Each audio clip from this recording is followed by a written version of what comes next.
ગુજરાતમાં શિક્ષણનું સ્તર કથળ્યું હોવાના આક્ષેપ સાથે સુરત જિલ્લા કોંગ્રેસ સમિતિએ આજે પત્રકાર પરિષદ સંબોધી હતી। સુરત શહેર જિલ્લા કોંગ્રેસ સમિતિ દ્વારા પત્રકાર પરિષદનું આયોજન કરવામાં આવ્યું હતું। ગુજરાતના શિક્ષણ બચાવો અભિયાનને લઈ આ પત્રકાર પરિષદ યોજાઈ હતી। ગુજરાત પ્રદેશ કોંગ્રેસ સમિતિના પ્રવક્તા નરેન્દ્રભાઈ રાવતની ઉપસ્થિતિમાં પત્રકાર પરિષદનું આયોજન કરવામાં આવ્યું હતું, જેમાં ગુણવત્તાવાળું શિક્ષણ આપવામાં ગુજરાત 18મા ક્રમે તથા શિક્ષણને વેપાર બનાવી દેવાયાનો આક્ષેપ કરવામાં આવ્યો છે। ખુદ સરકાર જ શિક્ષણનું ખાનગીકરણ કરવાના મતમાં છે તેવા આક્ષેપો કરવામાં આવ્યા હતા। ત્યારે શિક્ષણ ગુણવત્તા વિનાનું જ નહીં પરંતુ મોંઘું બન્યું છે। પરિણામે યુવાનો અને બાળકોનું ભાવિ ચિંતાજનક બન્યું છે। આમ છતાંય શિક્ષણમાં સુધારો કરવા માટે સરકારમાં ઈચ્છાશક્તિ અભાવ દેખાય છે, જે શિક્ષણની અધોગતિ થઈ છે। પરિણામે ગુજરાત મોડલની પોલ ખુલ્લી પડી ગઈ છે। આગામી દિવસોમાં કોંગ્રેસ શિક્ષણ બચાવો અભિયાન સાથે આંદોલન છેડશે। ગુજરાત પ્રદેશ કોંગ્રેસ સમિતિ દ્વારા સમગ્ર ગુજરાતમાં શિક્ષણની જે પરિસ્થિતિ છે એ ખૂબ ગંભીર છે।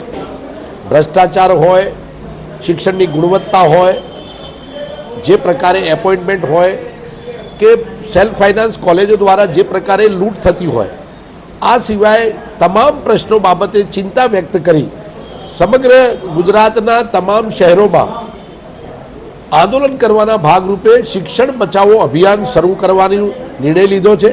એના ભાગરૂપે દક્ષિણ ગુજરાતમાં આજે અમે પ્રેસ કોન્ફરન્સ દ્વારા અમારા આગેવાનો સાથે ચર્ચા કરી શિક્ષણ બચાવો અભિયાનની શરૂઆત કરીએ છીએ। આપ જાણો છો કે જે પ્રકારે ગુજરાતમાં શિક્ષણની પરિસ્થિતિ છે, આપ શાળાઓની વાત કરો, કોલેજોની વાત કરો, યુનિવર્સિટીની વાત કરો, છેલ્લા 35 વર્ષમાં ભારતીય જનતા પાર્ટીનું શાસન, એમાં એક પણ સરકારી કોલેજ, યુનિવર્સિટી કે સ્કૂલ ખોલવામાં આવી નથી। ટોલટેક્સ જેવી સેલ્ફ ફાઇનાન્સ જેનું બર્ડન સામાન્ય નાગરિક અને નાગરિકો પર પડે, એટલે કે સેલ્ફ ફાઇનાન્સ કોલેજો જ ખોલવામાં આવી છે, જે ખરેખર ખૂબ ગંભીર બાબત છે। શિક્ષણની ગુણવત્તામાં પણ આપણો 18મો નંબર છે।